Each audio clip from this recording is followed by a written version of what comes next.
नमस्कार, यो हो टेलिभिजनको विशेष सन्दर्भमा स्वागत छ। म शारदा थापा। यति बेला राजनीतिक विचलन निरन्तर रूपमा दैनिक अगाडि नै बढिरहेको छ। जब पौष 5 गते मन्त्री परिषदको निर्णय अनुसार प्रधानमन्त्री केपी शर्मा ओलीले संसद विघटन गर्नुभयो, त्यस पश्चातका राजनीतिक दैनिकी, विशेष गरी नेकपाको राजनीतिक दैनिकीले गर्दाखेरि यति बेला मुलुक सङ्कटमा परेको छ र जनजीविकाको सवालमा हेर्ने हो भनेदेखि बेवास्ता गरिरहेको स्थिति रहेको छ। र अहिले संसद विघटन विरुद्ध परेका रिटहरूको बारेमा सर्वोच्चमा विचाराधीन मुद्दा चलिरहेको छ भने यता दैनिक जसो सडक आन्दोलन, गुट, उपगुट, त्यसै गरी प्रदेश, स्थानीय स्तर सबैतिर चाहिँ विभिन्न खालको गतिविधिहरू भइ नै रहेको छ, जसले गर्दाखेरि आम जनतालाई राहत भन्दा पनि अझ यो पीडा बढी भएको आभास यति बेला सबै जनताहरूले गरिरहेका छन्। र अब नेकपाभित्रको एउटा पार्टीभित्रको गुट उपगुटको विवादले गर्दाखेरि यति बेला आम नेपालीहरूले बिना कारण दुःख झेलिरहनु परेको स्थिति रहेको छ। र अब अहिले त झनै के छ भन्दाखेरि संसद विघटन भइसकेपछि अब प्रदेश सभा पनि विघटन गर्ने हो कि विघटन गर्नुपर्छ भनेर यता ओली पक्षका नेतृत्व गरिरहेका जो पनि नेतृत्वकर्ताहरू हुनुहुन्छ, मन्त्रीहरू हुनुहुन्छ, उहाँहरूले आफ्नो बोलीमा यी कुराहरू प्रष्ट रूपमा झल्काइसक्नु भएको छ, भनिसक्नु भएको छ भने यता प्रेसिडेन्ट नेपाल पक्षको कुरा फेरि आफ्नै खालको रहेको छ भने प्रतिपक्षीहरूको आन्दोलन पनि उत्तिकै रहेको छ। यिनै समसामयिक विषयमा कुराकानी गर्नको लागि हामीले आज स्टुडियोमा निम्ति आएका छौँ बागमती प्रदेशका सांसद लक्ष्मण लम्साललाई, जो यति बेला प्रचण्ड माधव पक्षको नेतृत्वलाई समर्थन गरेर उहाँ अगाडि बढिरहनु भएको छ। हामी उहाँसँग कुराकानी गर्दैछौँ। यहाँलाई स्वागत छ कार्यक्रममा। धन्यवाद। जस्तो अब लेटेस्ट कुरा गर्ने हो भनेदेखि हिजो मात्रै ओली पक्षबाट समर्थन गरेर नेतृत्व गरिरहनुभएका मन्त्रीहरूकै तर्फबाट चाहिँ अब संसद विघटन भयो, अब प्रदेशसभा पनि विघटन हुन सक्छ है भन्ने खालको चाहिँ एक खालको चुनौती खुला रूपमा आइसकेको छ कि अब प्रदेशसभा विघटन हुन्छ? तपाईँ प्रदेश सांसद हुनुहुन्छ, बागमती प्रदेश सांसद, के भन्नुहुन्छ? के छ टिप्पणी? पहिलो कुरा त पुष 5 गते प्रधानमन्त्रीले संविधानमा नभएको व्यवस्थालाई उल्लङ्घन गरेर संसद विघटन गरिसक्नु भएको छ। 2072 को संविधानमाथि त्यस दिनदेखि नै चिरहरण सुरु भएको छ।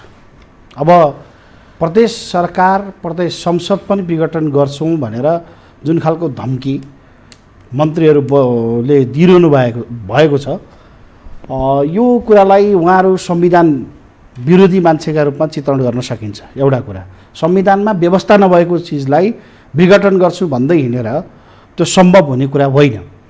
हामीले ल्याएको संहिता, हामीले ल्याएको लोकतन्त्र, हामीले ल्याएको प्रजातन्त्र भनौँ, यी सब चिज चाहिँ हिजो राजा महाराजाहरूले कुण्ठित गरे, कानुनभन्दा माथि बसे, कानुनको बर्खिलापमा बोले र त्यही गतिविधि गरे भनेर हामीले हिजो सङ्घर्ष गऱ्यौँ।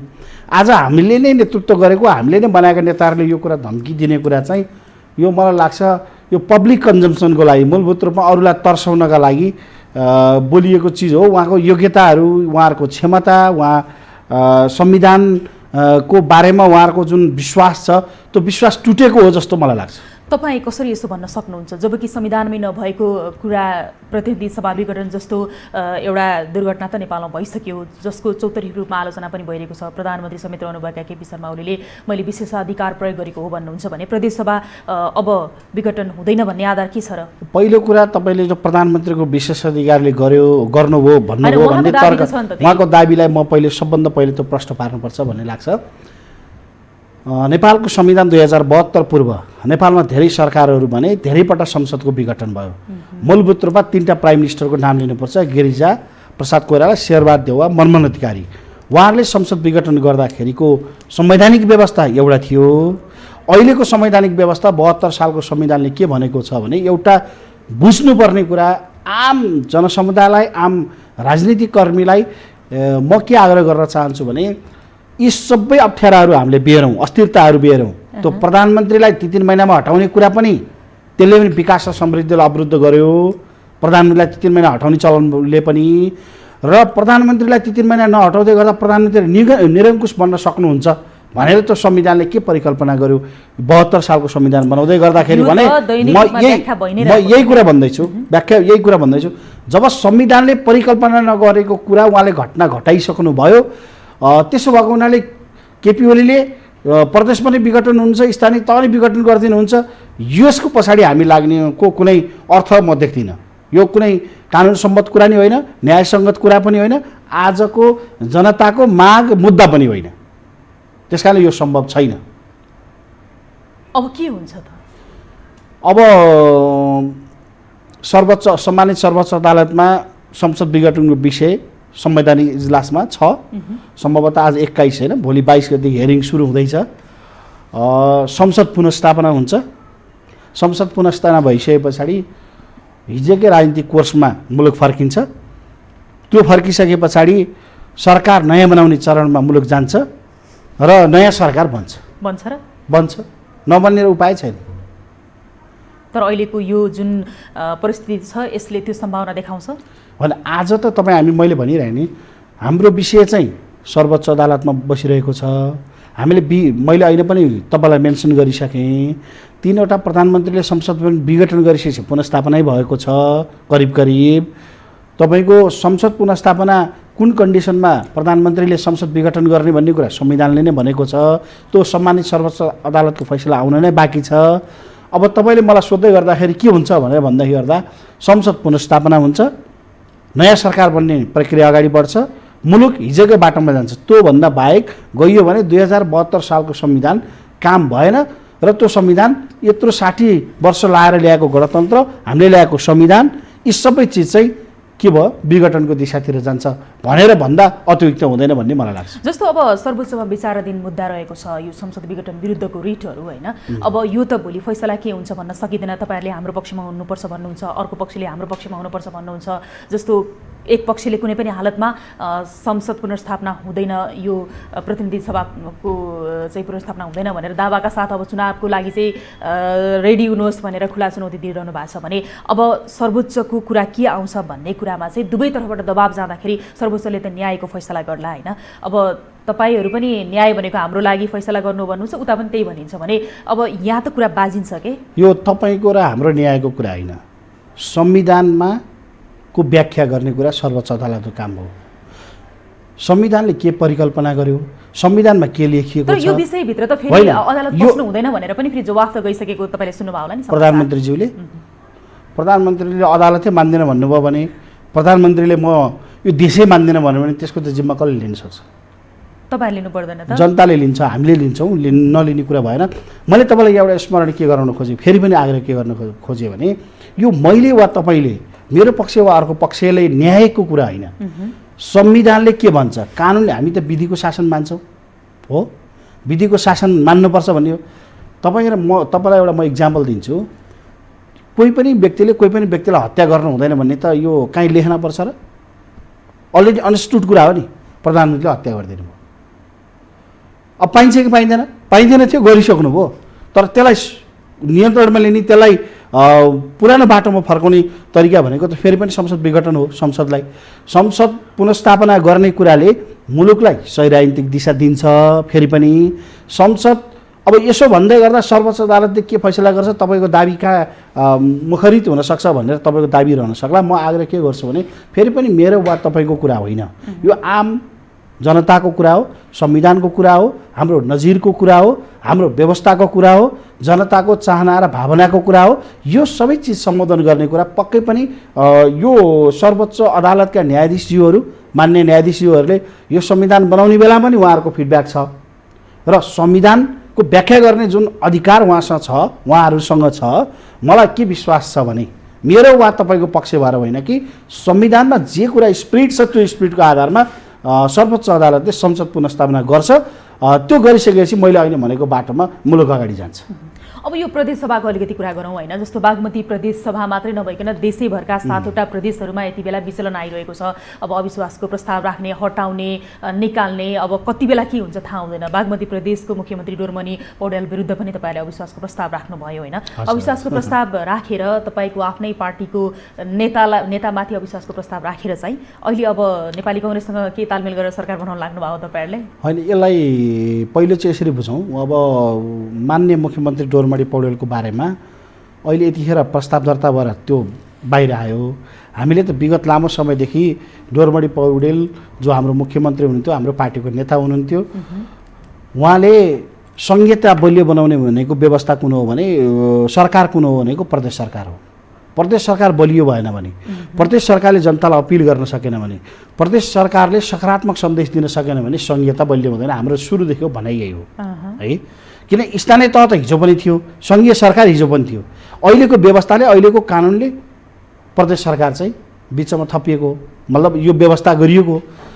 त्यसो भएको हुनाले प्रदेश सरकार चाहिँ एउटा महत्त्वपूर्ण सरकार हो, नागरिकको विकास र समृद्धिसँग जोडिने, जनतासँग जोडिने सरकार। त्यो कामको अगुवाई र नेतृत्व डोरमणि पौडेलले गर्न सक्नु भएन भन्ने त हामीले संसदीय दल संसदमा अहिले अस्ति अविश्वास प्रस्ताव दर्ता गरेर धेरै पहिलादेखि उठाएको थियो। उहाँ असक्षम हुनुभयो, त्यस कारणले एउटा तर्क त्यही भइगयो। अर्को चाहिँ सङ्घीय सरकारका प्रधानमन्त्रीले जुन असंवैधानिक कदम, अलोकतान्त्रिक निरङ्कुश कदम चालिसके पछाडि त्यसको समर्थनमा उहाँ लाग्नुभयो। त्यस कारणले यी दुईटा कारणले गर्दा उहाँलाई मुख्यमन्त्रीबाट हटाउनुपर्छ भनेर हाम्रा दलका 80जना सभामुख बाहेक 79 सांसदमा 45 जना मान्य सदस्यहरूले उहाँलाई अविश्वास दर्ता गर्नुभएको छ। मैले होइन भने यी दुईटा कारणले गर्दाखेरि उहाँ मुख्यमन्त्री रहिरहने स्थिति रहेन र सरकार चलाउन सक्ने स्थिति बनेन। त्यसो भएको हुनाले उहाँलाई हामीले मुख्यमन्त्रीबाट हटाउने प्रस्ताव गरेका हौँ। हाम्रो प्रदेशको सन्दर्भमा मूलभूत रूपमा 7वटा प्रदेशमा मूलभूत रूपमा कुरा यस्तै ढङ्गले सरकारहरू हट्छ। मूलभूत रूपमा तपाईँ हामीले बुझेकै छौँ, राजनीतिक परिस्थितिको कारण पनि एउटा बलशाली स्थिति बन्यो होइन। हाम्रै पार्टीभित्रको एउटा चाहिँ अन्तर्विरोध सुरु भयो र त्यो एउटा विभाजनको अन्तिम चरणमा पुगेको अवस्थाले गर्दाखेरि पनि मुख्यमन्त्रीमाथि हाम्रो प्रदेशमा मात्र होइन समग्र प्रदेशमा अविश्वासको प्रस्ताव दर्ता भयो। अब जसमा काङ्ग्रेससँग मिलेर सरकार बनाउने जुन कुरा गर्नुभयो, अहिले हामीले अविश्वास प्रस्ताव दर्ता गर्दा काङ्ग्रेससँग कुरा गरेर दर्ता गरेको होइन। तर अब हामीलाई के विश्वास छ भने काङ्ग्रेस प्रधानमन्त्रीको संवैधानिक कदम होइन, यो कदम असंवैधानिक हो भनेर काङ्ग्रेसका नेताहरूले बोलेको टेलिभिजनमा आन्दोलनमा बोलेको मैले सुनेको छु। र मलाई लाग्छ काङ्ग्रेसको अस्तिको सेन्ट्रल कमिटीको बैठकले पनि के भनेको छ भने प्रधानमन्त्री केपी शर्मा ओलीले चाल्नुभएको कदम असंवैधानिक हो, यो अलोकतान्त्रिक हो वा र निरङ्कुश हो। र यो कदमको विरुद्धमा बोल्ने काङ्ग्रेसले वा त्यसको पक्षमा वकालत गर्ने, निर्णय गर्ने, आन्दोलनमा जानुपर्छ भन्ने काङ्ग्रेसले प्रदेश सरकारहरूको हामीले त अविश्वास प्रस्ताव दर्ता गरेर काङ्ग्रेसलाई सजिलो बनाइदिएका छौँ। यो प्रस्तावमा काङ्ग्रेस छ कि छैन भन्ने कुरा चाहिँ अब प्रदेशका 7वटा सरकार बन्ने बेला काङ्ग्रेसले नेपाली काङ्ग्रेसले समर्थन गर्नै पर्छ। तर नेपाली काङ्ग्रेसले समर्थन गर्दाखेरि फेरि यता मुख्यमन्त्री लाई समर्थन गरिदिनु भयो भने चाहिँ के हुन्छ, त्यो स्थिति पनि त आउला नि त होइन। अब यो मलाई पहिलो कुरा त हाम्रो नेकपाको 79मा अहिले 46 छ, 10 जना सांसद हामीलाई पुग्दैन। 10 जना मान्य सदस्यहरूसँग हामीले कुराकानी गरिरहेका छौँ र यो अहिले सरकार बनाउने नबनाउने कुरा भन्दा पनि प्रधानमन्त्रीले चाल्नुभएको कदम असंवैधानिक हो भन्ने मत राख्ने साथीहरू कसो पक्षमा हुनुहुन्थ्यो होइन के। यो कदम ठिक हो कि होइन, यसले मुलुकलाई मेरै पार्टीमा भन्दैछु, मेरै पार्टीका अरू माननीय सदस्यहरूलाई पनि हामीले कुरा गरेका छौँ। यो संवैधानिक कदम होइन, यो अलोकतान्त्रिक हो। यसले हामीलाई जनताले 5 वर्षलाई दिएको जनमतलाई हामीले बिचैमा धोका दिनु हुँदैन। कम्युनिस्टहरूले सरकार चलाउन सक्दैनन् भनेर अर्काले आरोप लागिरहेको कुरा पुष्टि गर्नु हुँदैन भनेर हामीले भनेका छौँ भने सबै म जस्ता सांसदहरू सबै क्षेत्रमा, निर्वाचन क्षेत्रमा ती कुरा त लिएर जानु पर्ला नि। उहाँहरू पहिलो कुरा त हामी हाम्रै पार्टीभित्र नै मुख्यमन्त्रीलाई हटाएर नयाँ मुख्यमन्त्री अष्टलक्ष्मी साक्यलाई प्रस्ताव गरेका छौँ, यही नै बनाइहाल्छौँ, हामी यही दिशामा अगाडि नै छौँ। दोस्रो कुरा चाहिँ नेपाली काङ्ग्रेसलाई मैले होइन भने त्यो सैद्धान्तिक जगमा नेपाली काङ्ग्रेसले जुन कुरा उठाइरहेको छ, मुद्दा उठाइरहेको छ, यदि नेपाली काङ्ग्रेसको त्यो मुद्दा सही हो भने त हामीसँग मिलेर सरकार नबनाए अरू मान्छेहरू अरू पक्षहरूसँग मिलेर सरकार बनाउँछ भने त काङ्ग्रेसको बारेमा त जनताले त्यसको हिसाब किताब राख्छ। तपाईँहरू के गर्नुहुन्छ त फेरि? होइन, अब त्यसो गर्दा पनि सरकार बनेन भने हामी प्रतिपक्षमा बस्छौँ। अष्टलक्ष्मी साक्य अबको मुख्यमन्त्री बागमती प्रदेशको अभियसली कन्फर्म। तर धेरैले त फेरि के भन्छ भित्ते मुख्यमन्त्री भनेर पनि टिप्पणी गर्न थालिसके नि अष्टलक्ष्मी साक्यको बारेमा। होइन, अब टिप्पणी त जे गर्न नै पाइयो, भित्ते नबनिन्जेल भित्ते भन्नु पऱ्यो, फेसबुकै भन्नु पऱ्यो, के भन्नु पऱ्यो, त्यो भन्ने प्रति मेरो धेरै टिप्पणी छैन। साथीहरूले कुन हिसाबले आफ्ना अभिव्यक्तिहरू दिनुभयो त्यसको बारेमा म टिप्पणी गर्दिनँ। तर मैले तपाईँलाई अङ्कगणित बताइसकेँ, मैले दुईवटा तर्क अगाडि सारेँ। पहिलो, हाम्रै पार्टीभित्र हामी 56 पुऱ्याउँछौँ र सरकार बनाउँछौँ। त्यो कथम कथा साथीहरू कन्भिन्स हुनु भएन भने नेपाली काङ्ग्रेससँग पनि हाम्रो संवाद छलफल घनीभूत भएको छ अहिले पछिल्लो चरणमा। हामीलाई के विश्वास छ भने नेपाली काङ्ग्रेस त्यो विचार र त्यो दृष्टिकोणको साथ अगाडि बढेको पार्टी हो भने यो अहिले मुख्यमन्त्री हुने नहुने मात्र महत्त्वपूर्ण कुरा होइन, यो संवैधानिक कदम होइन, यो असंवैधानिक कदम हो, यसलाई सच्याउनुपर्छ भन्ने मत राख्ने मान्छेहरूले पक्कै पनि मुख्यमन्त्रीलाई अष्टलक्ष्मी साक्यलाई भोट हाल्नुपर्छ, नयाँ सरकार बनाउनुपर्छ भन्ने कुरामा हामी विश्वस्त छौँ। अब अर्को कुरा नि यो प्रदेशसभाकै कुरा गर्दाखेरि प्रदेश संरचनाको कुरा अहिले पछिल्लो समय हामीले यो गतिविधिहरू हेरिराख्यौँ भनेदेखि प्रदेश संरचना खासै प्रभावकारी देखिएको छैन। प्रदेश सभा अर्थात् प्रदेश संरचनाको जुन कार्यक्रमहरू गतिविधिहरू हेर्ने हो भनेदेखि जनताको लागि भन्दा पनि विशेष गरी आफ्नो लागि नातावाद कृपावाद अनि त्यसै गरी कार्यकर्तालाई जागिर खुवाउने थलो भयो भनेर चाहिँ धेरैले त्यसको टिप्पणी पनि गर्नुभएको छ होइन, तपाईँहरूलाई त्यो आवाज हुन्छ कि हुँदैन? अब यो चाहिँ अलिक बढी हल्का टिप्पणी जस्तो लाग्छ। मैले तपाईँलाई किन आग्रह गर्छु भने कार्यकर्तालाई जागिर खुवाउने आफन्तलाई बनाउने भन्ने कुरा चाहिँ यो राजनीतिक तर्क भएन, यो हल्का टिप्पणी हो जो कसैले गरे पनि भइरहेको त्यही छ। के टिप्पणी हुन्छ अब? होइन, म यही कुरा म तपाईँलाई निवेदन गरौँ, जसले भने पनि तपाईँले भन्नुभयो त्यस कारण तपाईँलाई भने होइन, आम मान्छेले जसले भने पनि यसलाई चाहिँ अलिक गहिरो ढङ्गले बुझ्नु जरुरी छ। प्रदेश सरकारको अभ्यास पहिलोपल्ट हो हाम्रो मुलुकमा। यसको अर्थ के होइन भने हिजो सङ्घीय सरकार लामो समयदेखि एउटा अभ्यासबाट हामी यहाँ आएका थियौँ, स्थानीय तहको सरकारको पनि लामो अभ्यास थियो, संरचना बनेको थियो, तर प्रदेश सरकारका संरचनाहरू बनेका थिएनन्। हाम्रो पार्टीभित्र हाम्रो अन्तर्विरोध, हाम्रो अन्तरसङ्घर्ष जे भन्नुहुन्छ, बहस विवाद जे भन्नुहुन्छ, तपाईँ बुझ्ने भाषामा भन्दाखेरि हामीले पार्टीभित्र भनेकै आज मुख्यमन्त्रीलाई तपाईँले किन ल्याउनु भयो विश्वास भन्नुभयो नि, यो समय उपयुक्त थियो थिएन, अर्को विषयमा छलफल गरौँला।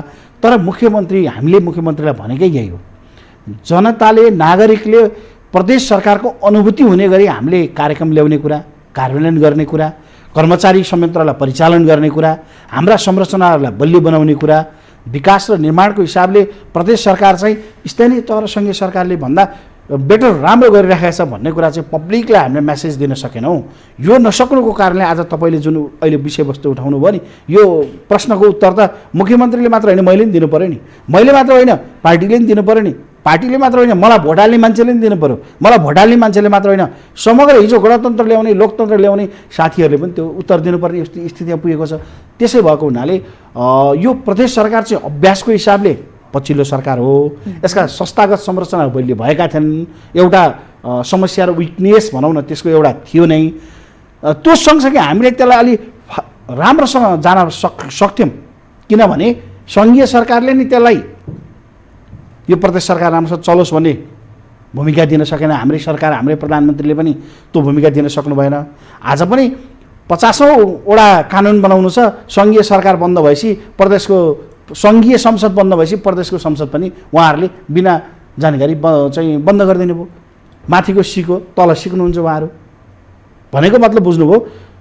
50औँ 100औँवटा कानुन बनाउनु बाँकी छ, संसदलाई सरकार ढल्छ कि मेरो भनेर संसद बन्द गरेर अब माघ 7 गते 6 महिना पुग्छ प्रदेश सरकारको बागमतीको पनि, अनि 6 महिना संसद नचलाउने, कानुन निर्माण गर्ने कुरामा पहल कदमी नलिने, अनि विकास निर्माणमा पहल कदमी नलिने, अनि सरकारी गाडी र झन्डा हल्लाएर समय व्यतीत गर्नका लागि मात्र त यत्र जनताले नागरिकले हिजो त्याग र बलिदान गरे त होइन नि। त्यस कारणले जसले जिम्मामा बसेको त्यो काम गर्न नसकेको कारणले गर्दाखेरि पनि आज यो आलोचना, यो हल्का टिप्पणी हामीले सुन्नु परेको छ, त्यसको जवाब दिनु पर्यो। तपाईँहरूको जस्तो झन्डै 2/3 मत नै रहेको छ नि बागमतीमा पनि होइन, काम गर्न नदिने, घेरामा राख्ने वातावरण चाहिँ तपाईँहरू आफै किन बनाउनुहुन्छ? कसरी वातावरण भन्नु? तपाईँलाई कुनै पनि सङ्घीय सरकार प्रदेश सरकारको कुनै बजेट फेल भएको छ?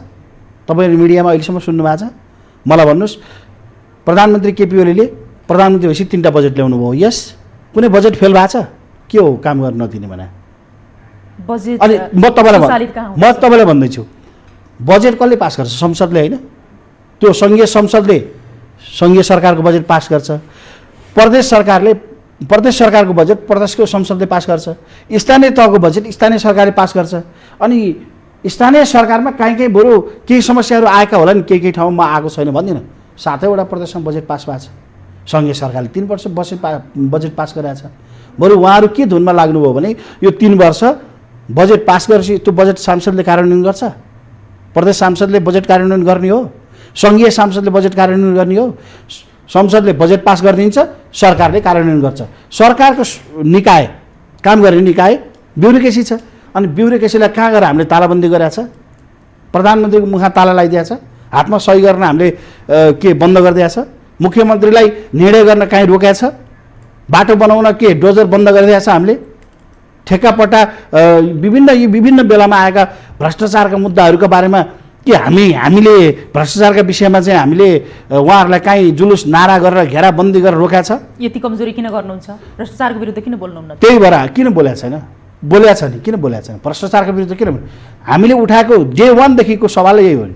बागमतीमा यो समयावधिमा कति भ्रष्टाचार भएको छ तपाईँले ठ्याक्कै भनिदिनुहोस् त? हैन, मैले बागमतीमा कति भ्रष्टाचार भयो भने अङ्क बोकेर आएको छैन मैले। अनुमानित हुन्छ? मैले अनुमानित म जान्न। मैले भ्रष्टाचार भयो भन्ने कुरा बागमती प्रदेशलाई इङ्गित गरेर भनेको होइन, समग्र मुलुकको लागि। समग्र मुलुकको हो, तर पनि तपाईको आफ्नो कार्यक्षेत्र हुन्छ नि। मेरो कार्यक्षेत्रमा भ्रष्टाचार कति भयो भने निकायले आउला। मैले भनेको यो विभिन्न प्रसङ्ग, विभिन्न नेताहरूका जसरी प्रसङ्गहरू बाहिर आए नि, भ्रष्टाचारका विषयहरू तपाईँको मिडियाले बजाउनु भयो, हामीले सुन्यौँ, सबैलाई थाहा छ, यी जगजाहेर छन्।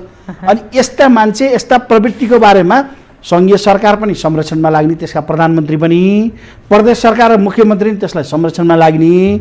हामीले भनेको जनताले हामीलाई सुशासन गर्न पठाएको हो नि, कुशासन गर्न पठाएको होइन। जनताले हामीलाई विकास र समृद्धिको यात्रा तय गर्न पठायो हो नि। यो काम तपाईँहरूले गर्न सक्नु भएन भनेर हामीले प्रश्न गर्दा, छलफल गरौँ, बहस गरौँ, निर्णय गरौँ, समीक्षा गरेर अगाडि बढौँ भनेर भन्दाखेरि अनि काम गर्न दिएन, घेराबन्दी भयो।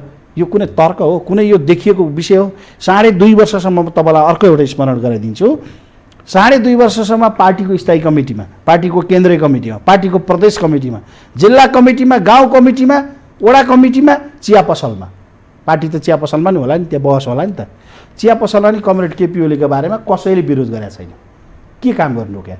समर्थनै गरेछ, जुलुसै निकालेको छ समर्थनमा। हाम्रो नेता महान हुनुहुन्छ, उहाँले गरिरहनु भएको छ भनेर हामी पर्खिरहेका छौँ, तर काम गर्न दिएन।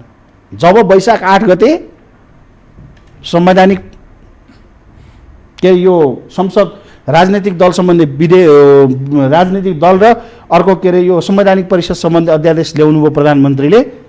चैत 11 गते लकडाउनले तपाईँ हामी सबै घरमा लुकेर बसे होइन? संसार यत्रो कोभिड महामारीले परे होइन? कहिले सरकार के भन्छ? हामीलाई बाटाघाटामा बोल्न, जनताको बिचमा गएर कुरा गर्न गाह्रो हो, लाज भएको स्थिति थिएन।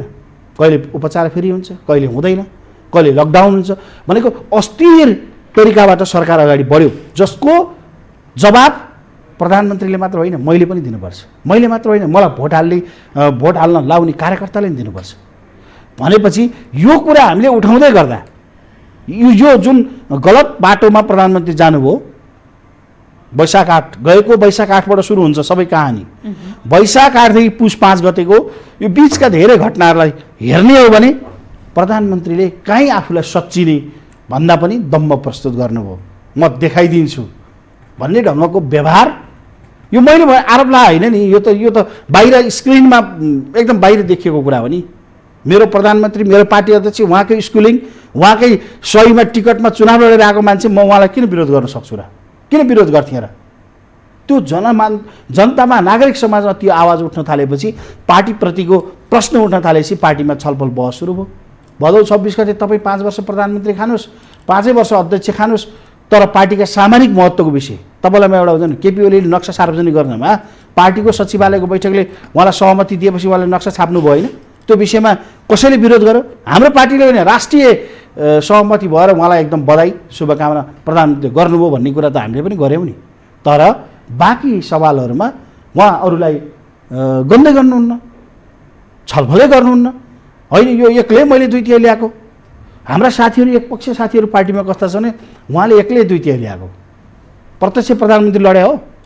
हाम्रो घोषणापत्रमा 5 वर्षलाई केपी ओलीलाई प्रधानमन्त्री बनाउने भनेर लेखाएको छ। कहीँ घोषणापत्र पढ्नु पर्दैन? घोषणापत्रमा रेल ल्याउँछु भनेको छ, पानी ल्याउँछु भनेको छ, सिँचाइ पुर्याउँछु भनेको छ, बाटो खन्छु भनेको छ, यति रोजगारी सिर्जना गर्छु भनेको छ। यो पो भनेको छ त 5 वर्ष केपी ओलीलाई प्रधानमन्त्री बनाउने लेखा छैन।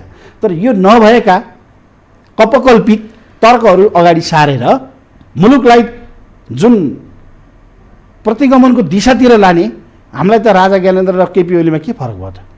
केही फरक भएन नि त्यतिखेर आएर त। राजा महाराजालाई त हामीले सडकबाट हटायौँ। अब ठिक छ, प्रतिनिधि सभा विघटन जब पौष 5 गते भयो होइन, त्यसपछि दैनिक रूपमा आरोप प्रत्यारोप गुटुपुगुटका कुराहरू एकले अर्कालाई कसरी हुन्छ तल्लो स्तरको शब्दहरू प्रयोग गरेर गालीगलोज गर्ने क्रम चलिरहेको छ। र यही बीचमा अब यो तपाईँहरूले जसरी सडक आन्दोलनको घोषणा पनि गरिसक्नु भएको छ तपाईँहरूको नेतृत्वले, प्रचण्ड नेपाल पक्षको नेतृत्वले होइन, जस्तो अब अहिले जनजीविकाका कुरा, राष्ट्र निर्माणका कुरा, समृद्धिका कुराहरू ओझेलमा पारेर तपाईँहरू पनि केपी ओलीको मात्रै विरोध गरिरहनु भएको छ। अहिलेको यो सिनारीलाई हेर्ने हो भने आम नेपाली जनताहरूले केपी ओलीको विरोध मात्र सुन्न चाहेको हो जस्तो लाग्छ तपाईँहरूलाई? होइन, केपी ओलीको विरोध मैले यहाँ गरिनँ जस्तो लाग्छ। मैले समग्रमा भन्दाखेरि मैले कुनै पनि नेतालाई, चाहे केपी शर्मा ओली हुन्, चाहे माधव कुमार नेपाल हुन्, चाहे प्रचण्ड हुन्, चाहे शेरबहादुर देउवा नै किन, कोही नेताप्रति मेरो कुनै व्यक्तिगत विरोध र आक्षेप पनि छैन। अब कसले कुन शब्द प्रयोग गर्छ त्यसको योग्यतामा भर पर्ने हो। मैले त्यतातिर जाँदिनँ। तपाईँले कस्तो बोल्नुहुन्छ, तपाईँ मिठो बोल्नुहुन्छ बोल्नुहुन्न, विरोध पनि राम्रोसँग गर्नुहुन्छ गर्नु, त्यो तपाईँको योग्यताको कुरा हो। त्यतातिर म टिप्पणी नगरौँ। अर्को जहाँसम्म सवाल तपाईँले केपी ओलीकै मात्र विरोध गर्ने, तपाईँहरू अरू काम नगर्ने भन्नुभयो। हामी अरू नै काम गर्दै थियौँ, केपी ओलीको विरोध गर्दै थिएनौँ। अब तपाईँले भने होइन सुरुमै एउटा कुन चाहिँ मन्त्री कहाँ गएर भनिदिन्छ अब म प्रदेश विघटन गरिदिन्छु, के उनले मात्र ल्याएको प्रदेश हो? यो संविधान उनले मात्र बनाएको, यो संहिता उनले मात्र ल्याएको हो? यस्तो चिज गरिसके पछाडि यो गलत भयो भनेर भन्नु चाहिँ विरोध गर्नु होइन। प्रधानमन्त्रीले पुष 5 गते उठाएको कदमको कारणले हामी प्रधानमन्त्रीले गर्नुभएको, प्रधानमन्त्री ओलीसँग विपक्षमा होइन, उहाँको विरोध गरे होइन, उहाँले उठाउनु भएको कदम र त्यसले पारेको असर त्यो मलाई होइन, तपाईँ हामी सबैलाई नागरिकलाई पर्यो। यो नागरिकलाई परिसकेपछि नागरिकै मुद्दा हो नि, यो नागरिकै एजेन्डा उठाएको हामीले। अब कहिलेकाहीँ हामी बाटोको मुद्दा उठाउँछौँ होला, कहिलेकाहीँ हामी पानीको मुद्दा उठाउँछौँ होला, कहिलेकाहीँ हामी यो कदमको मुद्दा अहिले किन उठाइरह्यो भने यो केपी ओलीको विरोध, व्यक्ति केपी ओली केही पनि होइनन्। केपी ओली नेकपाबाट हटाइदिने, प्रधानमन्त्री हटाइदिने भने एउटा नागरिक त हुन्छन् नि, पूर्व प्रधानमन्त्री हुन्छन्, पूर्व पार्टी अध्यक्ष हुन्छन्, तर नागरिकै हुन्छन्। त्यसैले आज केपी ओलीको प्रवृत्ति जुन कदम छ त्यो कदमको विरोध गरे हो, उहाँको विरोध गरेको होइन। उहाँको विरोध गर्नु पनि जरुरी छैन। जस्तो प्रधानमन्त्री केपी ओलीले काम नगरेको भनेर त तपाईँहरूको पक्षबाट दैनिक रूपमा जति बेला पनि आइ नै रहेको हुन्छ होइन, कि उहाँले काम नगरेकै हो त? यसमा दोष चाहिँ माधव प्रचण्डको छँदै छैन? अब यसो हेर्दा तपाईँलाई झगडिएका दुई पक्ष केपी ओलीको मात्र दोष छ त अरूको पनि छैन भन्ने तपाईँलाई लाग्न सक्छ। यसो हेर्दा हो पनि जस्तो लाग्छ। मैले अहिले तपाईँलाई दृष्टान्त सुरु गरेँ। केपी ओली र प्रचण्ड मिलेर 2.5 वर्ष प्रधानमन्त्री लिने भनेर न सिङ्गो पार्टीलाई थाहा थियो न जनतालाई थाहा थिएन नि। उहाँहरूले सम्झौता गर्नुभएछ। गएको मङ्सिर 4 गते हाम्रो पार्टीले ल तपाईँहरूले सम्झौता गर्नुभयो ल ठिकै छ, यसलाई पार्टीको संस्थागत बनाऊ भने संस्थागत गर्यो पार्टीले। चिज त अगाडि बढ्दै थियो। त्यसपछि गएर सबै आफ्नो काममा लागेका थिए। प्रधानमन्त्रीले फेरि के गरिदिनु भयो, वैशाख 8 गते अध्यादेश ल्याइदिइहाल्नु भयो। जब तपाईँ हामी घरमा थुनिया थियौँ, यति बेला नागरिकले जुलुस निकाल्न पनि सक्दैनन्, अब सडकमा आउनु पनि सक्दैन, यही बेला हो भन्ने तरिका उहाँको नियत जुन छ नि, नियत सफा देखिएन। फिर्ता पनि लिनुभयो के अरे नि त होइन? फिर्ता त कसरी लिनुभयो भन्ने कुरा त दुनियाँ, तपाईँ हामी साथी छौँ, कसरी फिर्ता लिनुभयो, के परिस्थिति निर्माण भयो र डे 1 देखि तपाईँले केपी ओलीले केही गर्नु भएन भनेर भन्नुभयो नि तपाईँले। म त्यसरी पनि तर्क गर्दिनँ। केही न केही कामहरू हुँदै थिए, केही न केही काम गर्ने कोसिस भए पनि मैले अहिले सुरु भने कम्युनिस्टहरूलाई जनताले सुशासन गर्न पठाएको हो। कम्युनिस्ट एकता किन बनाएको? नेपालमा वामपन्थीहरूको सरकार बनेपछि सामाजिक न्याय हुन्छ, स्वास्थ्यको ग्यारेन्टी हुन्छ, शिक्षाको ग्यारेन्टी हुन्छ, अनि स्वास्थ्य क्षेत्रमा भएको बदमासी हट्नेछ, शिक्षा क्षेत्रमा भएको विभेद हट्नेछ, सामाजिक क्षेत्रमा रहेको सबै विभेदहरू हट्नेछ भनेर यी सारा चिजहरूले को भारी बोकेर प्रधानमन्त्री त्यो ठाउँमा बस्नुभयो हो नि। त्यो काम गर्ने जुन जिम्मा उहाँलाई छ, जुन भनौँ एक हिसाबको कार्यकारी अधिकार भनेर भन्छ नि, कार्यकारी अधिकार त्यो गर्न दिया हो क्या प्रधानमन्त्रीलाई। मन लागेको बेला, रिस उठेको बेला, सनक चढेको बेला संसद विघटन गरिदिने, तमाम कार्यकर्ता नेतालाई जनतालाई दुःख दिने काम गर्ने प्रधानमन्त्रीको काम हो, केपी ओलीको काम हो। त्यत्रो सङ्घर्षबाट आएको। मैले के खोजेको भने प्रचण्ड माधवको दोष छ कि छैन भन्न खोजेको क्या यो झगडामा, यो जसरी यो पार्टी विभाजनको कुरामा। प्रचण्ड माधवको दोष त यहाँनिर देख्छु मैले। उहाँहरूको यो अहिलेको कदम चाल्नेमा प्रचण्ड माधवको दोष छैन। किन छैन भन्दा उहाँहरूले त नचाल्नुहोस्, चाल्न हुँदैन, हामी एकताबद्ध बनौँ भनेर। तपाईँलाई म फेरि अब त्यही घटनामा जानुपर्छ क्या। फेरि कसरी जानुपर्छ भने भदौ 26 गते प्रचण्ड माधव केपी ओली सबै कमरेडहरू बसेर नेताहरू बसेर एउटा समझदारी बनाउनु भयो हो नि त। बनाइसकेपछि त्यसको भोलिपल्टै हठात कार्यान्वयन गर्न पर्ने कसले? प्रधानमन्त्रीले। उहाँले के गर्नुभयो? कार्यान्वयन नगरेपछि उहाँहरूलाई दोष लगाउन पाइन्छ? कुनै पनि घटना हुनुको पछाडि कारण त हुन्छ, कसको मात्रात्मक रूपमा कसको बढी घटी भनेर तपाईँले सोध्न खोज्नुभयो होला। केही न केही त्यसको जिम्मेवारी हामीले पनि लिनु पर्ला। तर संसद विघटन गर्ने कुरा माधव प्रचण्डले जिम्मा लिनु पर्दैन। संसद विघटन गर्ने विशेषाधिकार मेरो भन्ने आफै गएर राष्ट्रपतिलाई साइन गराउने अनि प्रचण्ड र केपी ओलीको दोष के अरे प्रचण्ड र माधव नेपाल दोष छ भनेर हामीले अन्याय गर्न मिल्छ उहाँहरूलाई? अरू विषयमा उहाँहरूका पनि दोष होलान्। यति यो 3 वर्षसम्म केपी ओलीलाई सच्याउन नसक्नु, केपी ओलीलाई ठिक ठाउँमा ल्याउन नसक्नु, पार्टीमा सही निर्णय गर्न नसक्नु, त्यो गतिविधि गर्न नसक्नु, उहाँहरूले त्यो अगुवाई र नेतृत्व गर्न नसक्नु, यो सारा चिज हुन्छ भन्ने कुराको अनुमान लाउन नसक्नु, त्यो उहाँलाई त्यो दोष दिन सकिएला। तर संसद विघटनको कुरा चाहिँ प्रचण्ड माधव नेपाललाई दोष लाएर केपी ओलीले छुट पाउनुहुन्न। यो उहाँकै सिङ्गल दोष हो। उहाँसँग नजिक रहेका कोही मान्छेलाई थाहा छैन कुन कुरामा चाहिँ प्रचण्ड माधवको दोष हो, पोइन्टमा भनिदिनुहोस् त। होइन प्रचण्ड माधव संसद विघटन बाहेक अब तपाईँको तर्क म होइन प्रचण्ड माधव कमरेडलाई मैले होइन भने त कुन कुरामा पार्टीलाई सही ट्र्याकमा जब प्रधानमन्त्री केपी ओली गलत बाटोमा जाँदै हुनुहुन्छ वैशाख 8 गते नै उहाँ प्रवेश गरिसक्नु भएको थियो नि, त्यही बेला पार्टीको केन्द्रीय कमिटीले पार्टीको सचिवालयले उहाँलाई ठिक ठाउँमा ल्याउनु पर्थ्यो। उहाँहरूले के गर्नुभयो भने सदास्यता देखाउनु भयो। मूलत उहाँहरूले कमजोरी देखाउनु भयो। त्यसलाई दोष भनौँ, त्यो दोषै मान्नु पर्यो। उहाँहरूले त्यो जिम्मा लिनुपर्छ। किनभने उहाँ पनि 2जना पूर्व प्रधान 3जना पूर्व प्रधानमन्त्री पार्टी प्रमुख भइसकेको मान्छे, के स्टेपहरू हुन सक्छन्, के सम्भावना छन् त्यो बुझेर उहाँलाई बेलैमा करेक्सन गराउने दिशातिर उहाँहरू उन्मुख हुनु भएन, अलिक ढिला भयो, जसो कारणले यो दुर्घटना पनि भयो। त्यस हिसाबले दोष मान्न सकिन्छ। अरू कारणले उहाँहरू दोषी हुनुहुन्छ भनेर अहिले दोषी करार गर्न उहाँहरूलाई मिल्दैन। अब पुष्पकमल दाहाल प्रचण्ड, त्यसै गरी माधव कुमार नेपाल, झलनाथ खनाल, होइन केपी शर्मा ओली जो चाहिँ अब देशको प्रधानमन्त्रीको एउटा नेतृत्व लिइसक्नु भएको पूर्व प्रधानमन्त्रीहरू हुनुहुन्छ। अब केपी शर्मा ओली त वर्तमान हुनुहुन्छ। अब अहिले भन्नेले त काम चलाउ प्रधानमन्त्री पनि भन्छन् होइन। अब यो बिचमा छ नि उहाँहरूको जुन यो सम्बन्धका कुराहरू छन् नि, कहिले एकले अर्काको अनुहार नहेर्ने, कहिले फेरि दुई मुटु एक भए चाहिँ गर्ने, त्यो खालको रिलेसनसिपमा रहेका एक हिसाबले भन्दाखेरि चाहिँ अब अहिलेको यो स्थितिमा चाहिँ एकले अर्कालाई सकेसम्म कसरी हुन्छ खुइल्याउने, कसरी हुन्छ नङ्ग्याउने, र हिजो के भएको थियो, कहाँनिर चिया खाँदा के कुरा गरेको थियो सम्मको कुराहरू अहिले बाहिरिएको छ होइन। यसरी एकअर्काप्रति यो विष बमन गर्नुले कस्तो खालको सन्देश जाला? तपाईँहरूको एउटा नेतृत्वले चाहिँ कस्तो खालको टिप्पणी गर्छ? यसले आम सर्वसाधारणमा के खालको सन्देश जान्छ? यसले त पक्कै पनि राम्रो सन्देश जाँदैन। मैले अहिले भने नि आफ्नो योग्यता र आफ्नो हैसियत अनुसार बोल्नु पर्छ। हैसियत र क्षमता त कसैको देखिन नि, तपाईले भने अनुसारको मैले भन्छु, चाहे कुनै पनि म नेताको नाम कोट गर्न चाहदिनँ। कसैले पनि यति बेला छुत र वचन गरेर वा अरूलाई गाली गरेर आफू राम्रो हुने कुरा किमार्थ सत्य होइन, राम्रो होइन, यसले राम्रो सन्देश दिँदैन। यसले कुनै पनि नागरिकलाई उत्साह पनि भर्दैन। तर जे सत्य कुरा हो, जे तथ्य कुरा हो, त्यो चाहिँ आम जनताको बिचमा एकदम दृढतापूर्वक राख्न चाहिँ पर्छ। अर्को एउटा कुरा मैले तपाईँलाई सोध्न खोजेको चाहिँ जस्तो अहिले अब तपाईँहरूको यो जुन सेरोफेरो हेर्दाखेरि नि अहिले विभाजनका कुराहरू अनि अब जस्तो प्रचण्ड माधव मिलेका कुराहरूदेखि लिएर सबै कुराहरू हेर्दाखेरि चाहिँ जस्तो हिजो फरक फरक विचारमा रहनुभएको उहाँहरू होइन, अहिले विचारको बहस भएको जस्तो पनि लाग्दैन। यदि विचारको बहस भइहाल्यो भने नि पुष्पकमल दाहाल प्रचण्ड र वरिष्ठ नेता माधव नेपालको जुन चाहिँ स्थान छ एकै ठाउँमा अट्न सक्नुहुन्छ जस्तो लाग्छ? प्रचण्ड माधव नेपालको भन्नुभयो होइन, तपाईँले सङ्केत गर्न खोज्नुभएको अब हाम्रो पार्टी नेकपा एमाले, तत्कालीन नेकपा एमाले, त्यसको जनताको बहुदलीय जनवाद, तत्कालीन नेकपा माओवादी केन्द्रको 21औं शताब्दीको जनवाद, दुईटै सिद्धान्तलाई प्रधानमन्त्री ओली र अध्यक्ष प्रचण्डले दुईटैले दराजमा थन्कायो। विचारको कुरामा अहिले यहाँ जबजबादी भनेर कसैले गफ नदिए हुन्छ। उहाँहरू दुवैजनाले सत्ता आलो पालो सत्ताका लागि दुईटै विचारहरूलाई स्थगित गर्नुभयो र उहाँहरूले अब महाधिवेशनमा यो खुल्ला गर्ने भनेर सहमति गर्नुभयो। त्यसो भएको हुनाले यो विचारको पनि ठुलो नयाँ प्रश्न केही छ जस्तो मलाई लाग्दैन।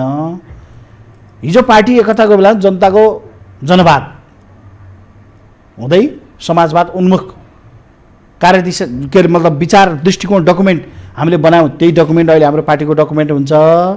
त्यही डकुमेन्ट अब पार्टीको महाधिवेशन हुँदाखेरि मान्छेले आफ्नो विचारहरू राख्न पाउँछन्, होइन अब कुन पार्टीको छलफल महाधिवेशन हुन्छ। अब हाम्रो पार्टीको महाधिवेशन हुन्छ, नेपाल कम्युनिस्ट पार्टीको महाधिवेशन हुन्छ। अहिले त हुँदैन, केही समयपछि हुन्छ। अब अस्ति हामीले सुनेको कति चैत वैशाखतिर मङ्सिरतिर कतिको महाधिवेशन त अब के हुने भयो, आफ्नै अधिवेशन चलिरहेको छ होइन, महाधिवेशन त नहुने भयो। त्यसैले महाधिवेशन हुन्छ, त्यति बेला विचारको सवाल हुन्छ। अब माधव कमरेड प्रचण्ड कमरेड झगडा हुन्छ कि हुँदैन अहिले, होइन माधव र प्रचण्ड कमरेड कहाँ एक ठाउँ बस्न सक्छन् भनेर यो गैर राजनीतिक तर्क तपाईँलाई म भन्छु।